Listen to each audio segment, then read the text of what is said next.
¿Qué tal? ¿Qué tal? Bienvenidos.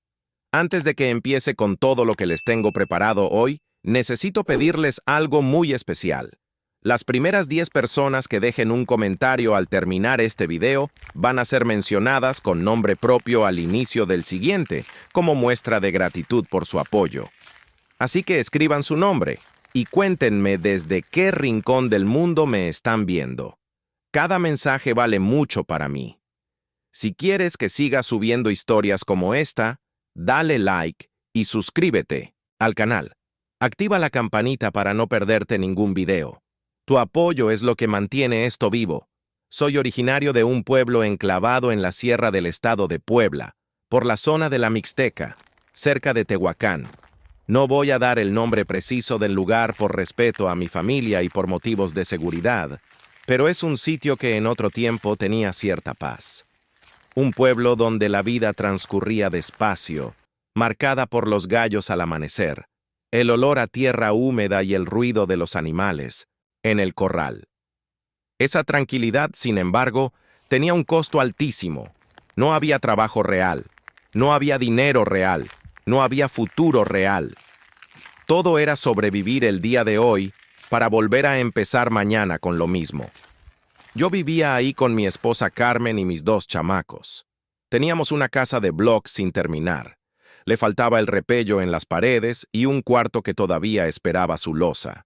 El dinero no alcanzaba para nada.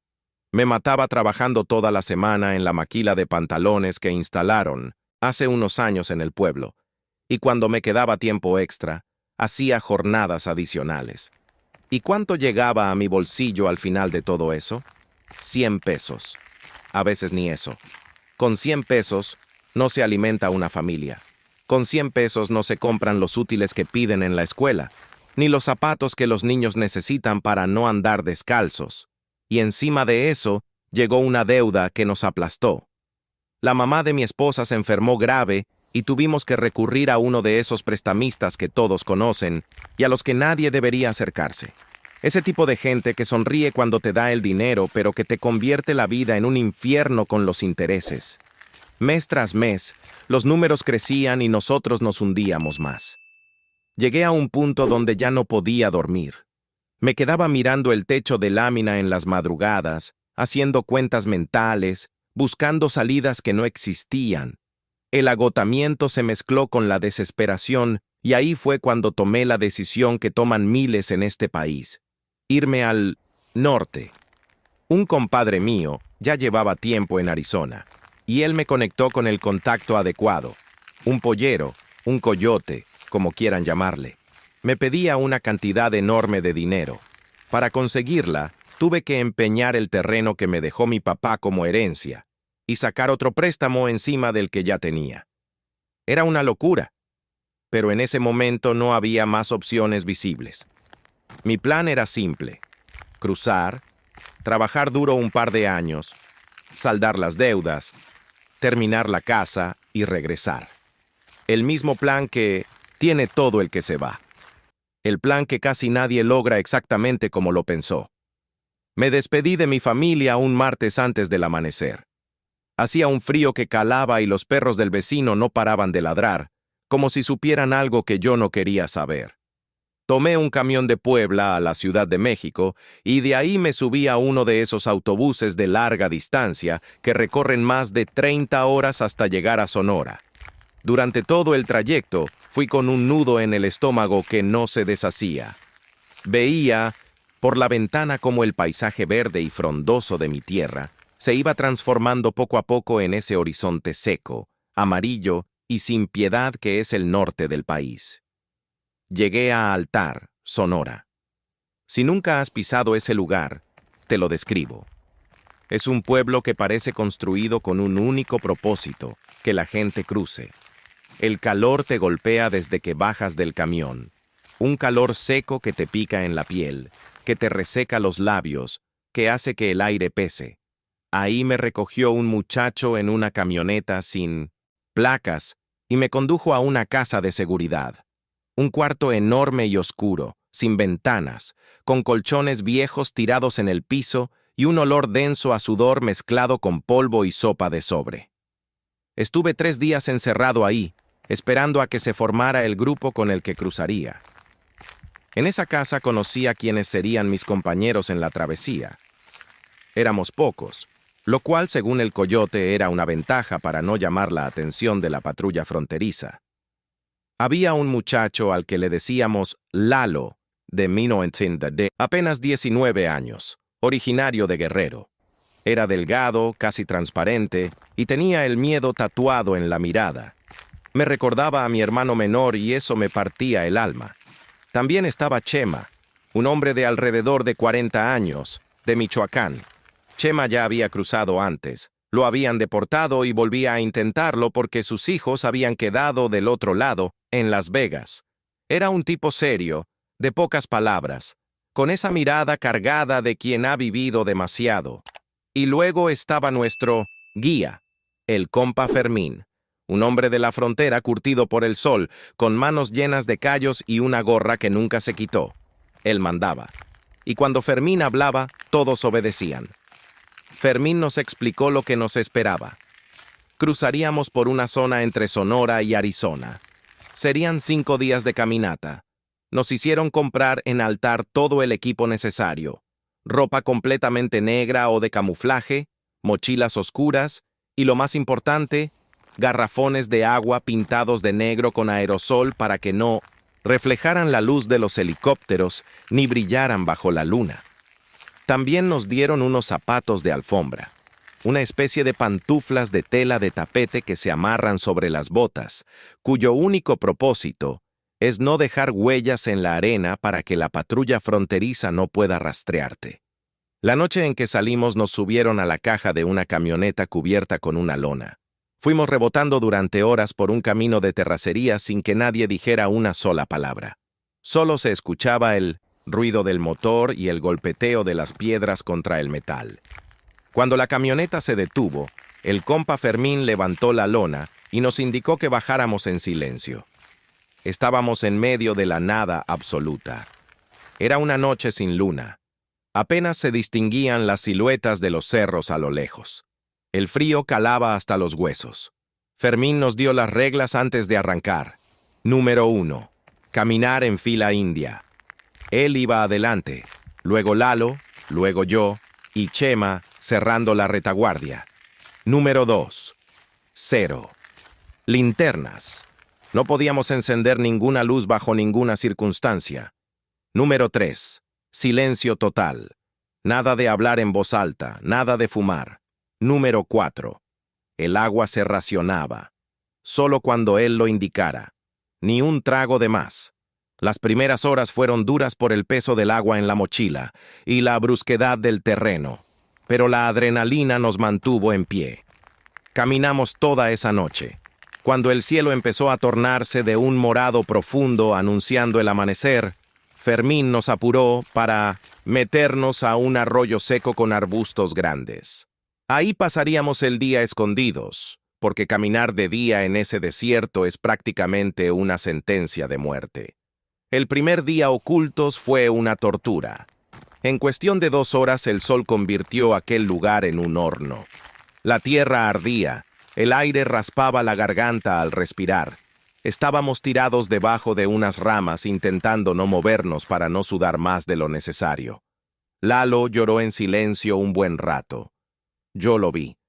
Chema cerraba los ojos y rezaba.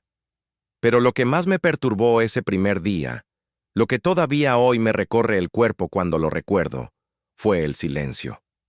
No era el silencio del campo que uno conoce, con pájaros, insectos, el viento moviéndose entre las hojas. Era otra cosa, un silencio espeso, aplastante, como si el mundo se hubiera detenido y olvidado de hacer ruido. No había una mosca, no había una hormiga, nada. Fermín nos había mencionado antes de salir que esa zona la llamaban el kilómetro muerto.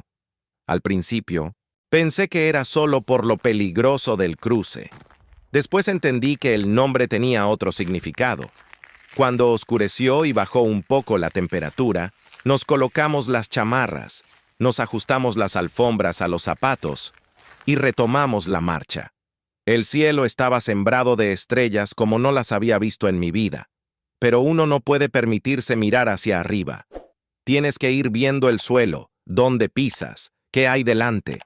Llevábamos unas 4 horas de camino cuando Chema me jaló de la mochila. Me detuve y me giré. En la oscuridad apenas podía distinguir su rostro, pero el miedo en su expresión era evidente. Se acercó a mi oído y susurró con voz casi inexistente: «Sergio, alguien viene detrás de nosotros». Me quedé paralizado. Escudriñé la oscuridad. Solo veía la silueta de los saguaros y las piedras. Agucé el oído. Nada más que la respiración agitada de Chema. Le pregunté si creía que era la migra. Negó con la cabeza. «No», me dijo. «Viene caminando con nosotros. Cuando nos paramos, da un paso más y se detiene. Son pasos pesados». Intenté calmarlo. Le dije que podían ser las piedras asentándose, el eco de nuestras propias pisadas, la mochila crujiendo. El desierto te hace jugarretas mentales cuando llevas horas sin dormir y con el cuerpo al límite. Chema asintió, pero no estaba convencido. Lo notifiqué a Fermín por precaución. El coyote nos hizo agacharnos y durante 5 minutos nadie respiró fuerte. No se escuchó absolutamente nada. Fermín nos lanzó una mirada de reproche y nos indicó que siguiéramos. Esa noche logramos avanzar bien, pero el cuerpo ya empezaba a cobrar lo suyo. Las ampollas en mis talones eran del tamaño de una moneda y cada zancada era un pinchazo de fuego. El segundo día escondidos fue peor que el primero. El agua ya llevaba más de la mitad consumida y Fermín nos la racionaba con cuentagotas. Un trago cada par de horas. El agua sabía a plástico caliente, a sudor, pero te la bebías como si fuera lo más preciado del mundo. El silencio del lugar se te infiltraba en los oídos como una presión constante, como cuando subes a mucha altura. Te hacía zumbar la cabeza. La segunda noche. El frío llegó como un golpe seco. Salimos. El terreno se puso más complicado, con lomas de arena suelta que te hundían los pies y te robaban la energía. Fue esa noche cuando todo escaló de extraño a perturbador. Íbamos en fila con un poco de luna que ayudaba apenas. Yo caminaba mirando la espalda de Lalo, concentrado en mantener el ritmo. De pronto, escuché algo a centímetros de mi oreja derecha. Una respiración. Reseca, rasposa, como la de alguien que jadea con la boca abierta después de correr. Me detuve en seco y giré. No había nadie a mi derecha. Solo matorral bajo. Miré adelante. Lalo a 10 metros. Miré atrás. Chema aproximándose. Sentí que el vello de los brazos se me erizó debajo de la chamarra. Eso no era el viento. Era alguien, o algo, respirando a mi lado. Chema llegó hasta mí y me miró a los ojos. Sin que yo dijera nada, él dijo: «Tú también lo oíste, ¿verdad?». No le respondí. No pude. Apreté las correas de la mochila y aceleré el paso. Unas 2 horas después, cuando paramos a descansar, Fermín sacó su radio de frecuencia corta para comunicarse con los halcones, los vigilantes que monitorean los movimientos de la patrulla desde los cerros. Presionó el botón de transmisión y habló en clave. Esperamos respuesta. Y en lugar de estática normal o la voz de otro coyote, el radio empezó a emitir un sonido que no puedo describir bien. Era como una interferencia rítmica, como si hubiera voces hablando al mismo tiempo desde el fondo de un pozo de agua, distorsionadas, invertidas, mezcladas entre sí. No se entendían palabras, pero el tono era inconfundible. Lamentos. Era el sonido de alguien sufriendo, multiplicado por muchas voces a la vez. Fermín recorrió todos los canales. En todos lo mismo. Esa mezcla de gemidos ahogados y desesperados. Vi cómo el coyote se ponía pálido a la luz de la luna. Sin decir nada, más, apagó el radio y lo guardó en la mochila. Dijo que seguramente era interferencia de antenas del otro lado, pero la voz le temblaba. Cuando íbamos a retomar la marcha, Lalo seguía sentado en la tierra, abrazando sus rodillas. Me acerqué y lo toqué en el hombro. Levantó la cabeza y me miró con los ojos brillantes, pero no de llanto. Me miró de esa forma en que alguien te mira cuando está en otro lugar. «Sergio», dijo con una calma que me heló, «mi mamá me está hablando. Me dice que me vaya por allá». Y señaló hacia la oscuridad pura, en la dirección completamente opuesta a nuestro destino. Le dije que su mamá estaba en su pueblo. Me insistió. «No, te juro que la acabo de escuchar. Me llama. Dice que hay agua». Tuve que jalarlo de la ropa con fuerza y sacudirlo para que volviera en sí. Fermín también lo regañó. Entre los dos lo levantamos. Lalo caminó el resto de la noche mirando hacia atrás, como si buscara algo que nosotros no podíamos ver. Casi al amanecer del tercer día, encontramos las cruces. Bajábamos por una ladera cuando Fermín se detuvo de golpe. En el suelo, clavada en la tierra seca, había una cruz. No era de metal ni de madera trabajada. Eran 2 ramas de mezquite amarradas en el centro con una agujeta de tenis. La agujeta se veía limpia, reciente, sin la pátina de polvo y sol que cubría todo lo demás. Fermín murmuró: «Esto no estaba aquí la semana pasada». Avanzamos un poco más. A 10 metros, otra cruz idéntica. Y otra. Y otra. Seguían el mismo camino que nosotros, separadas a intervalos exactos e iguales, como si alguien las hubiera ido colocando para marcarnos el rumbo, o para apartar lugares. Conté al menos 15. No había cuerpos. No había tierra removida. No había ningún olor. Solo las cruces, perfectamente alineadas, esperándonos. El miedo que sentíamos ya no era el miedo que te hace querer correr. Era ese otro miedo, el que te paraliza desde adentro, el que te hace sentir que estás caminando dentro de un sueño del que nadie te puede despertar. Sentí con una claridad que me aterró que el desierto nos estaba observando. El tercer día escondidos fue el peor. Nadie pudo probar bocado. El agua estaba casi agotada. Me dolía la cabeza con una intensidad brutal. Lalo estaba tirado sin moverse, respirando apenas. Chema estaba sentado contra una roca, con la mirada perdida en un punto fijo. Me acerqué para darle un poco de mi agua, y cuando estuve junto a él, escuché lo que murmuraba en voz baja. No pedía ayuda. No rezaba. Repetía la misma frase una y otra vez. «Ya nos están esperando. Ya están formados. Ya nos están esperando». Le puse el agua en los labios. La dejó escurrirse por la barbilla sin tragarla. Cuando me miró, fue con una sonrisa que no puedo borrar de mi memoria. La sonrisa de alguien que ya soltó todo, que ya dejó de luchar, que ya entendió algo que el resto todavía no. La tercera noche, la última de la caminata, sin luna, oscuridad total. Salimos tarde porque Fermín quería asegurarse de que no hubiera rondines. Todos íbamos cojeando, arrastrando los pies. El único sonido era el de los zapatos de alfombra contra la arena. Un roce constante, rasposo. Swish, swish, swish. Me concentraba en ese sonido para no volverme loco, para no pensar en la respiración junto a mi oído, en las cruces, en las voces del radio. Caminamos por un arroyo amplio de arena suelta. Los pies se hundían con cada paso. Yo iba casi durmiendo de pie, ese trance que te da el agotamiento extremo. Lalo adelante, Chema detrás. Escuchaba los pasos de Chema a mis espaldas, pesados, arrastrados, con algún tropiezo de vez en cuando. Esa certeza de que él venía detrás me daba algo parecido al consuelo.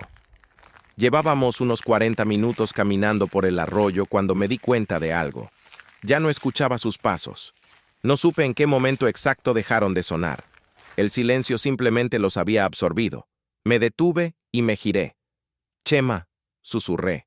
Nada. «Chema», repetí un poco más fuerte. Nada. Ningún sonido de pasos acercándose. Ninguna respuesta. Sentí un vacío en el estómago que me subió hasta la nuca. Corrí hacia adelante para alcanzar a Fermín y Lalo. «Fermín, Chema no viene». Se quedó atrás. El coyote maldijo en voz baja y retrocedimos siguiendo nuestras propias huellas. Fermín sacó una lamparita con filtro rojo, de las que usan para que la luz no se detecte de lejos. Apuntó al suelo. Vimos mis huellas, las de Lalo y las de Chema, profundas, arrastradas. Las seguimos hacia atrás unos 20 metros y entonces las huellas de Chema se terminaron, en medio del arroyo de arena suelta, sin desviarse hacia ningún lado, sin señales de caída o arrastre, sin rastro de lucha. Las huellas iban caminando en línea recta y en un punto exacto, simplemente desaparecían, como si alguien lo hubiera levantado del suelo. Fermín iluminó alrededor con la luz roja. Nada, solo arena lisa. La linterna le temblaba en la mano. Buscamos en silencio durante 10 minutos que se sintieron como una eternidad. Dimos vueltas alrededor de ese último par de huellas. Chema había desaparecido en el lugar más plano y despejado del arroyo, sin dejar rastro de hacia dónde fue. Fermín apagó la lámpara. «Ya no está», dijo con voz seca y fría. «Se lo cobró el camino. Vámonos rápido». Yo no quería dejarlo. Le rogué que buscáramos más. Fermín me agarró de la chamarra y me obligó a caminar. El resto de esa noche fue caminar como muertos. Yo lloraba sin poder detenerme, de miedo, de impotencia, de no entender qué había pasado. Cada vez que miraba hacia atrás esperando ver a Chema salir de la oscuridad corriendo para alcanzarnos. Eso nunca ocurrió. Al contrario, cada vez que miraba hacia atrás, sentía que algo me observaba desde las sombras. Algo que ya había obtenido lo que quería. A las 3 de la mañana llegamos a una carretera y vimos las luces de los autos a lo lejos. Una camioneta blanca pasó despacio, dio 2 cambios de luces y Fermín nos ordenó correr. Nos subimos a la caja, nos taparon con cobijas apestosas y arrancaron. Habíamos llegado al otro lado. A Fermín no volví a verlo después de que nos entregó en una casa en Tucson. Lalo se fue a California con unos primos. Me llamó hace un par de años. Me dijo que le va bien en la cosecha, pero que no puede dormir con la luz apagada. Yo llegué a Phoenix. Conseguí trabajo en la construcción, luego como velador nocturno. Mando dinero a mi casa cada 15 días. La casa en mi pueblo ya tiene repello y losa. Mis hijos van a la escuela. Las deudas casi están saldadas. Mi esposa me dice que ya regrese. Yo le digo que espere un año más. Pero la verdad, la razón de fondo, es que para volver a mi pueblo tendría que cruzar de nuevo ese desierto. Y yo sé que si me acerco a esas tierras, él me va a estar esperando. Hay lugares en este mundo que están marcados. Lugares que no toleran a quienes pasan por ellos. Lugares que se quedan con algo de cada persona que los atraviesa. El desierto se traga a la gente, sí. El calor mata. La deshidratación mata. Pero yo vi algo que no tiene explicación ni en el clima ni en la geografía. Vi algo que elige. Relato 2. Mi nombre es Eduardo. Vengo de un pueblito en las afueras de Tapachula, en el estado de Chiapas. Y como ya se pueden imaginar, la situación allá no daba para más. No había trabajo, y el poco que existía pagaba tan mal que no alcanzaba ni para lo básico. Por eso, hace aproximadamente 2 años, tomé la decisión de buscar otro camino. Me despedí de mi mamá, de mis hermanos, y me subí al tren para empezar ese trayecto que tantos conocemos o imaginamos. Meses de viaje, semanas de incertidumbre, hambre, frío permanente y el miedo constante de toparse con la autoridad migratoria o peor todavía, con el crimen organizado. Pero tuve suerte, o eso creía yo. En un albergue de Saltillo conocí a un hombre que se llamaba Saúl. Era un tipo experimentado, con varios cruces a sus espaldas, deportaciones incluidas. Me dijo que conocía un contacto que movía gente en camiones especiales. No los camiones de línea comercial que salen de la central de autobuses. Camiones clandestinos que usaban rutas antiguas por el desierto para evitar los retenes de la Guardia Nacional y del Ejército. Camiones que, según Saúl, no los paraba nadie porque la gente que los operaba tenía todo arreglado de antemano. En ese momento eso suena bien. Uno lo que quiere es llegar. Me dio un número de teléfono público. Llamé desde una caseta y me citaron en una gasolinera casi a las afueras de Torreón, de madrugada, a las 11 de la noche. Esa noche hacía un viento feo que levantaba tierra y te calaba hasta los huesos. Llegué temprano y me quedé sentado en una banqueta con mi mochila gastada y una chamarra prestada. Estaba nervioso. Y fíjate que digo esto con plena conciencia de lo que significa. El cuerpo me avisaba algo.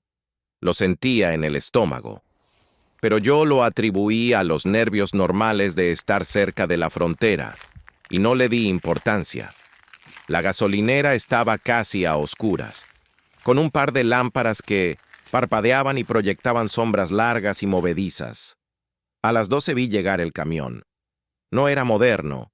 Era uno de esos autobuses de turismo de otros tiempos, pintado de un gris oscuro casi negro, completamente mate. Lo primero que me llamó la atención fue que no traía placas. El espacio donde deberían estar era puro fierro oxidado. Tampoco tenía letrero de destino ni nombre de empresa en el parabrisas. Cuando dio vuelta para entrar al estacionamiento, el motor hacía un ruido extrañamente suave para lo viejo que se veía, como si fuera un motor nuevo en una carrocería antigua. Algo que no cuadraba. La puerta se abrió con un silbido de aire muy suave. Me acerqué. El interior estaba casi completamente oscuro, apenas iluminado por la luz tenue del tablero del chofer. El conductor tenía una gorra muy calada y el cuello de la chamarra subido hasta casi los ojos. Apenas se le veían. ¿Eres el que mandó el pariente?, preguntó con una voz completamente plana, sin ninguna entonación. Dije que sí. Le entregué el dinero acordado. Lo tomó sin decir gracias ni nada, y me señaló hacia el fondo con la mano. Cuando empecé a caminar por el pasillo, me di cuenta de que todas las ventanas estaban cubiertas. No con cortinas de tela, sino con algo rígido, una especie de hule negro o cartón prensado pegado por dentro. No se veía absolutamente nada del exterior. Al principio me tranquilizó. Pensé que era para que no nos vieran desde fuera, pero luego sentí una claustrofobia de la que no podía escapar. Como estar dentro de una caja que va avanzando y no sabes hacia dónde. Había alrededor de 15 personas sentadas. Gente como yo, cansada, con mochilas entre las piernas y miradas bajas. Me senté a la mitad, junto a la ventana, aunque era inútil. A mi lado se sentó un muchacho joven, como de 20 años, que se presentó como Beto. Venía desde Guatemala, desesperado por llegar. Empezamos a platicar en voz baja para matar el tiempo. El camión arrancó, pero casi no se sentía el movimiento. Había una vibración muy sutil, casi imperceptible, como si estuviéramos flotando sobre la carretera en lugar de rodar sobre ella. El chofer no puso música. No encendió ninguna luz interior. No dijo nada. Avanzamos en un silencio solo roto por los susurros entre pasajeros. Pasaron cerca de 2 horas. Intenté dormir. No pude. El aire dentro del camión era pesado, húmedo, como si estuviéramos en una zona costera en lugar del desierto. Revisé mi teléfono y vi que no tenía señal, ni una raya. Y eso me pareció raro porque en esa ruta siempre hay aunque sea algo de cobertura. Fue entonces cuando un señor mayor con sombrero se levantó de su asiento y caminó hasta el chofer. «Oiga, jefe», le dijo, «ya se me hace que pasamos de largo la desviación a Jiménez. ¿Por dónde vamos?» El chofer no respondió. No movió la cabeza. No dio ninguna señal de haberlo escuchado. El señor le preguntó de nuevo, más fuerte. Nada. El hombre manejaba rígido, con las manos pegadas al volante, mirando al frente como si fuera una máquina. El señor regresó a su asiento con una expresión que decía todo lo que no quería decir en voz alta. Fue ahí cuando la vibra del camión cambió. Beto me dijo que sentía mucho frío de repente, y tenía razón. Empezó a calar una frialdad seca y brutal que no tenía explicación lógica estando en pleno desierto. Me puse la chamarra y miré las ventanas cubiertas.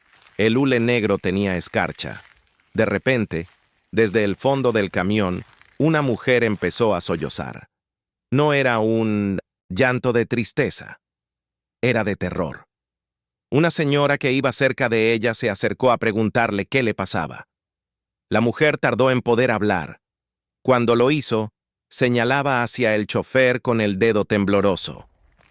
Ese hombre, yo lo conozco. Ese hombre manejaba el camión de mi hermano, el que desapareció hace 5 años en la ruta de San Fernando. Es él. Tiene la misma marca en la nuca. Estoy segura. El silencio que cayó sobre el camión fue distinto a todos los silencios anteriores. Empezamos a cuchichear entre nosotros. Unos decían que la señora había perdido la razón por el cansancio. Otros querían bajarse. Pero nadie puede bajarse de un camión que va a toda velocidad en mitad del desierto de madrugada. Un hombre llamado Don Ramiro intentó abrir la puerta de emergencia mientras el camión estaba en movimiento. Jaló la palanca varias veces. La puerta no cedió. Era como si estuviera soldada al marco. El camión no zigzagueó, no reaccionó. El chofer ni se inmutó. Seguía rígido, mirando al frente. En ese momento me asomé por un huequito donde el hule de mi ventana se había despegado un poco.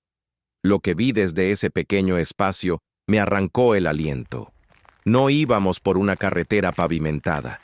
Íbamos por un camino de tierra blanca muy ancha, y a ambos lados había decenas, quizás cientos de vehículos abandonados. Carros viejos, camionetas, otros camiones. Todos cubiertos de una capa de polvo gris tan gruesa que parecían estatuas de piedra. Algunos tenían las puertas abiertas de par en par, otros estaban volcados. No había una sola luz de casa, ni un poste, nada. Solo ese desierto de metal oxidado bajo una luna pálida y enferma. «Miren afuera», le susurré a Beto. Se asomó, se puso blanco, empezó a rezar. Fue entonces cuando me puse a contar a los pasajeros. Cuando subí éramos 15. Los había contado por aburrimiento al inicio del viaje. Volví a contar. 1, 2, 10. Faltaban 5 personas. Conté de nuevo. 10. El señor del sombrero no estaba. La pareja de adelante tampoco. Sus asientos estaban vacíos. El camión no se había detenido ni una sola vez. No había ninguna posibilidad de que hubieran bajado. Simplemente ya no estaban. Sus mochilas tampoco. Era como si nunca hubieran subido. La mujer que lloraba también había desaparecido. Su asiento estaba solo y el hule de su ventana se movía con un aire que no venía de ningún lugar visible. El miedo ya nos había quitado la capacidad de hablar. Nadie decía nada. El camión seguía avanzando y el sonido del motor había cambiado por completo. Ya no era un zumbido limpio. Era como un murmullo de muchas voces superpuestas, lejanas y sin palabras reconocibles. No sé cuánto tiempo pasó. Empecé a sentir un sueño aplastante, el tipo de sueño que te vence aunque no quieras.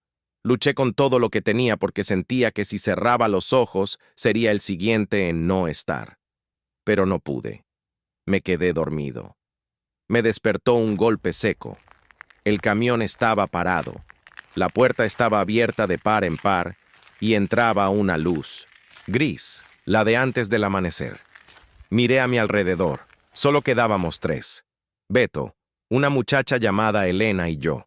Los demás asientos estaban limpios. Sin una bolsa, sin un papel, sin ningún rastro de que alguien hubiera estado sentado ahí durante horas. «Bájense ya», dijo el chofer. Esta vez su voz sonó más audible, pero igual de vacía. Sin esperar nada más, agarramos nuestras cosas y saltamos al exterior. En cuanto mis pies tocaron la tierra, sentí un alivio enorme, pero también un frío que era más que temperatura. El camión cerró la puerta sin ruido de aire, sin chirrido de motor, y empezó a avanzar. Lo vimos alejarse por el camino de tierra. No levantaba polvo. Avanzaba como una imagen proyectada sobre el paisaje. Y cuando todavía debíamos poder verlo claramente, simplemente se fue borrando. No desapareció por la distancia. Se fue deshaciendo de atrás hacia adelante, como si alguien lo borrara con una mano invisible, hasta que no quedó nada, solo el desierto y el silencio. Los tres nos quedamos parados en medio de la nada.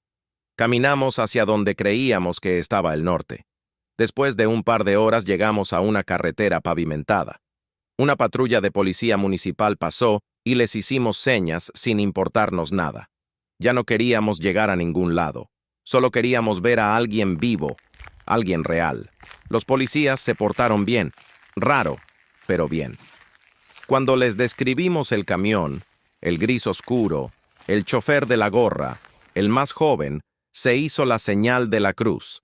El oficial mayor nos explicó que por ese camino no transitaban autobuses, que ese camino llevaba a unas minas abandonadas, que el cerro había bloqueado la salida desde hacía años y nadie entraba por ahí, que de vez en cuando aparecía gente como nosotros, diciendo que se habían subido a un camión en Torreón o en Saltillo, pero que esos camiones no existían. O bueno, corrigió, existieron. Hace como 10 años había una racha donde el crimen organizado interceptaba camiones de personas migrantes en esa zona y nunca los encontraban. Nos dejaron en una iglesia del pueblo más cercano. Beto y Elena no hablaron por horas. Yo tampoco. Me quedé pensando en el señor del sombrero, en la señora que lloraba, en la pareja de adelante. ¿A dónde fueron? ¿Por qué nosotros nos quedamos? Nunca llegué a Estados Unidos. Ese miedo me venció. Regresé a mi pueblo como pude. Pero hay noches, cuando estoy a punto de dormirme, en que escucho ese motor suave, ese zumbido que no pertenece a ningún vehículo de este mundo. Y me pregunto si realmente bajé de ese camión, o si una parte de mí sigue sentada en ese asiento con el hule negro en la ventana, esperando desaparecer en el desierto. Relato 3. Lo que voy a contar nunca lo había dicho fuera de mi familia, y eso porque mi esposa me lo arrancó una madrugada en la que me despertó gritando y no paraba de preguntarme qué me pasaba. Jamás lo había querido escribir porque, siendo honesto, ni yo mismo tengo del todo claro qué fue lo que presencié.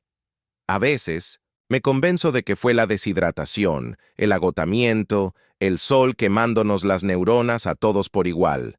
Pero luego recuerdo lo que dijo el pollero al final, y se me pone la piel de gallina. Para que entiendas bien de qué hablo, necesito contarte cómo estaban las cosas antes de que tomara la decisión de irme. Soy de un pueblito en la Sierra de la Mixteca Poblana. No doy el nombre exacto porque tengo familia allá, y la situación con el crimen organizado sigue delicada. Es un lugar donde la tierra es polvo blanco y árido. Ni el pasto crece bien. Vivía ahí con mi esposa y mis 2 hijos. Teníamos un terreno pequeño donde mi suegro sembraba maíz de temporal, pero llevábamos 3 años sin que lloviera lo suficiente para que naciera algo. Yo trabajaba en la albañilería. Me levantaba a las 5 de la mañana, tomaba una combi hasta la cabecera municipal y me pasaba el día batiendo mezcla y cargando botes bajo un sol que te quemaba hasta el pensamiento. Ganaba 100 pesos semanales cuando el contratista no se hacía de la raya. Con eso no vivía una familia. Y llegó la enfermedad de mi esposa, la vesícula. Para operarla en el Hospital General nos pidieron de todo. Medicamentos, jeringas, hasta las vendas tuvimos que comprar. Me endeudé con una prestamista del pueblo, de esas que cobran el 10% mensual de interés. Cuando quise darme cuenta, ya no trabajaba para alimentar a mi familia. Trabajaba para pagar los intereses de una deuda que nunca bajaba. Ahí fue cuando dije que ya no había más opciones visibles. Un primo mío llevaba 5 años en Houston trabajando en techos. Me dijo que la cruzada estaba cara, alrededor de 80,000 pesos en ese tiempo, pero que él me prestaba la mitad y que acá lo pagaba rápido trabajando duro. Vendí lo poco que tenía, un carro viejo que usaba para moverme, unas herramientas, y empeñé las escrituras del cuartito que habíamos construido. Fueron semanas de estrés brutal. Te cuento todo esto para que entiendas que cuando uno llega a la frontera ya va con la cabeza deshecha. Ya vas asustado, endeudado, con miedo al futuro y cargando el peso de todos los que se quedaron atrás, esperando que les mandes dinero. El viaje al norte fueron casi 2 días en camión hasta Altar, Sonora. Si no conoces Altar, imagínatelo así: un pueblo que existe únicamente para que la gente cruce. Todo lo que venden está diseñado para el cruce: mochilas de camuflaje, calcetines gruesos, galones de agua pintados de negro con aerosol o enfundados en nei, tela oscura. Los pintan así porque en el desierto, de noche, el plástico transparente brilla con la luna y la patrulla fronteriza te detecta desde lejos con sus binoculares de visión nocturna. Todo ese sistema está pensado para volverse invisible. Llegué a una casa de seguridad. 3 días encerrado con el techo de lámina recalentándose al sol. Éramos unas 15 personas. Olía a sudor, a miedo, a encierro. Ahí me dividieron en un grupo de 8 para el cruce. Estaba, número 1, don Efraín, un señor ya mayor, de Michoacán, que traía colgada una medallita de San Judas que no soltaba en ningún momento. Número 2, 2 morritos del Estado de México, chamacos de 18 años, casi sin hablar, con los ojos muy abiertos. Número 3, el Huasteco, un muchacho de la Huasteca, no recuerdo si de Hidalgo o Veracruz. Flaco, callado, con esa clase de mirada que parece atravesarte sin verte. Siempre en su mundo. Siempre con una moneda de 10 pesos que traía dando vueltas entre los dedos. Número 4. Otros 3. No recuerdo sus caras. Se me borraron. El pollero llegó la tercera noche. Un tipo flaco, chaparrito, con la piel quemada como cuero viejo y una gorra manchada de sudor. Le decían el Chacal. Se plantó frente a nosotros con una voz rasposa y seca. A ver, cabrones, allá afuera no son nada. El desierto se los traga y ni los huesos escupe. La regla es hacer lo que yo diga. 0 luces, 0 celulares, 0 ruido. El agua se toma a traguitos.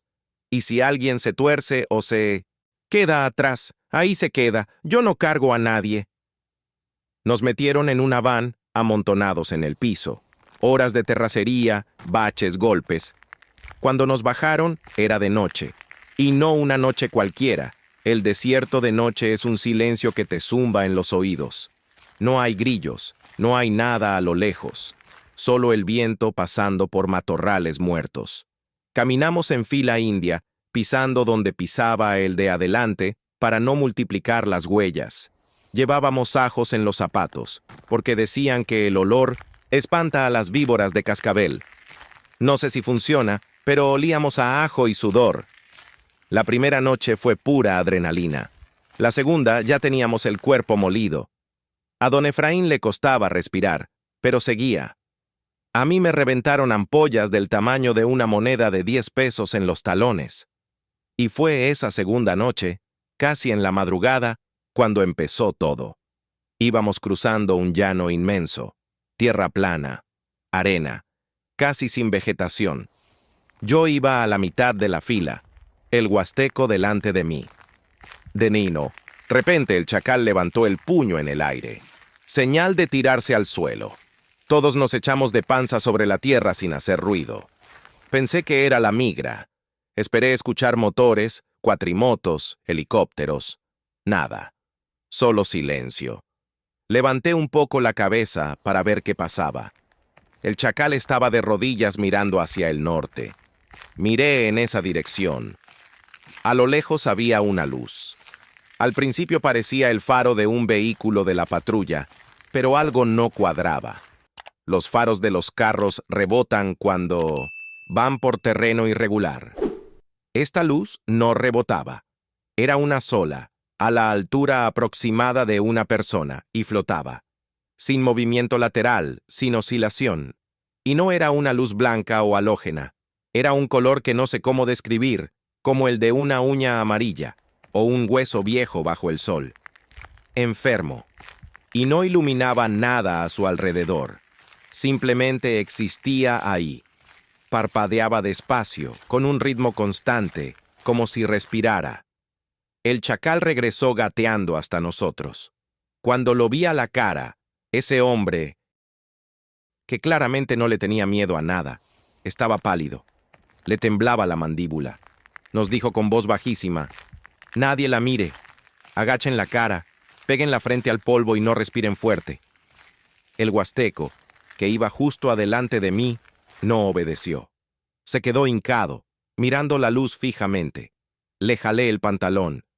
«Agáchate». No me hizo caso. Estaba como hipnotizado. Nos quedamos en el suelo sin saber cuánto tiempo. El frío se intensificó hasta doler. La tierra empezó a transmitir una vibración muy leve, casi imperceptible, como cuando un camión pesado pasa a 2 cuadras. Se siente en las plantas de los pies, pero no se escucha. Uno de los morritos susurró llorando que la luz se estaba acercando. Y era verdad. La luz amarilla estaba más grande, a unos 100 metros de nosotros, y con ella llegó un sonido, un zumbido eléctrico continuo, como el de los cables de alta tensión mojados, constante, profundo, el tipo de sonido que empieza a dolerte en los dientes. Don Efraín se incorporó sobre un codo y sacó su brújula de plástico barata. La aguja no apuntaba a ningún lado. Daba vueltas completas sin detenerse en ningún punto, como un reilete. «Se volvió loca», dijo con una voz que no parecía la suya. «Ya no hay norte». El otro señor empezó a hablar solo en voz alta, como si estuviera en su casa. «No, pues sí, mijo. Ahorita voy para allá. Ya calenté las tortillas». Deliraba completamente. El huasteco se levantó de pie. El chacal intentó tumbarlo de un manotazo. El huasteco se zafó con una fuerza que no correspondía a su cuerpo delgado y hambriento. Empujó al pollero y lo dejó sentado en la arena. No nos miró, solo miraba la luz amarilla. «Ya vinieron por mí», dijo con una calma que era más aterradora que cualquier grito. «Ya me están hablando». Quise pararme para agarrarlo. No pude. Mis piernas no respondían. Era como una parálisis del sueño, pero completamente despierto. En pleno desierto, con la tierra debajo. Los demás estaban igual, cuerpos de plomo que no obedecían a la mente. El huasteco empezó a caminar hacia la luz.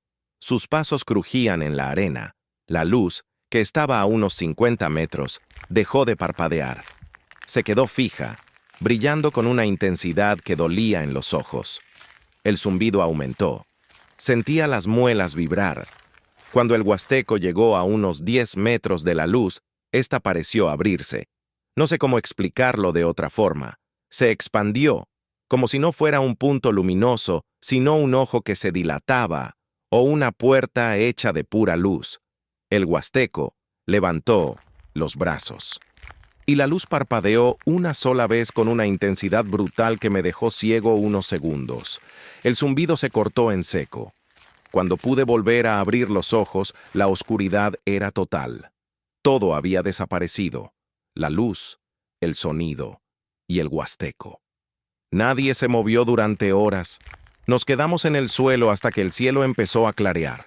Cuando hubo suficiente luz para vernos las caras, el chacal se levantó. Estaba envejecido, demacrado. Nos hizo señas de que nos paráramos. Éramos 7. El Shu, huasteco, no estaba. Le dije al chacal que había que buscarlo. Me clavó una mirada que mezcló el odio con el terror. Me agarró de la ropa. «Aquí no hay ningún chavo. Somos 7 y nadie vio nada. ¿Entendiste?» Me zafé y caminé hasta donde había visto al huasteco por última vez. El suelo era arena limpia. Llegué al punto exacto. Sus huellas de bota llegaban hasta ahí y terminaban. Más allá, en la arena, había marcas que me pararon el corazón.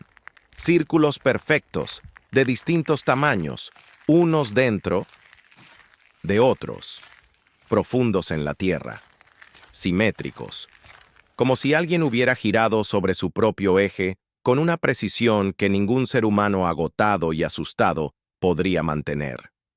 No había huellas que continuaran. Las marcas simplemente terminaban ahí. Y en el centro exacto de los círculos, tirada en la tierra, había una moneda de 10 pesos. Negra, quemada, como si la hubieran sacado de una hoguera. Sentí la mano del chacal en mi hombro. Me jaló hacia él y me habló al oído. Olía a bilis, a pánico. Vámonos ya. Eso no era para nosotros. Iba pasando o hacía sus cosas. Pero ya nos vio. No me dejó agarrar la moneda. Nos obligó a caminar a paso rápido, casi corriendo, alejándonos de ese lugar sin mirar atrás. El resto del cruce fue una pesadilla de pies sangrando y nuca que arde porque alguien te está mirando aunque te voltees y no haya nada. Llegamos a una carretera esa misma tarde. Nos recogió otra camioneta. Casa de seguridad, destino, trabajo. Llegué a Houston con mi primo. Pagué mis deudas trabajando casi 20 horas diarias.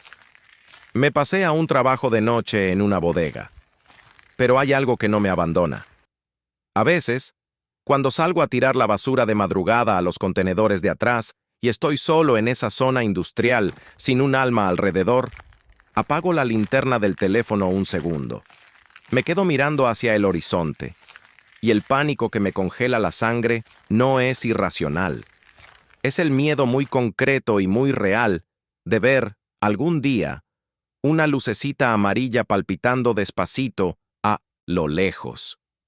No sé si lo que vimos fue algo sobrenatural, una ilusión colectiva provocada por el agotamiento extremo, una tecnología que no comprendo, o algo que pertenece a este desierto desde antes de que existiera la frontera. Lo que sé es esto: el huasteco la miró. Y cuando la miró, esa cosa nos notó a todos.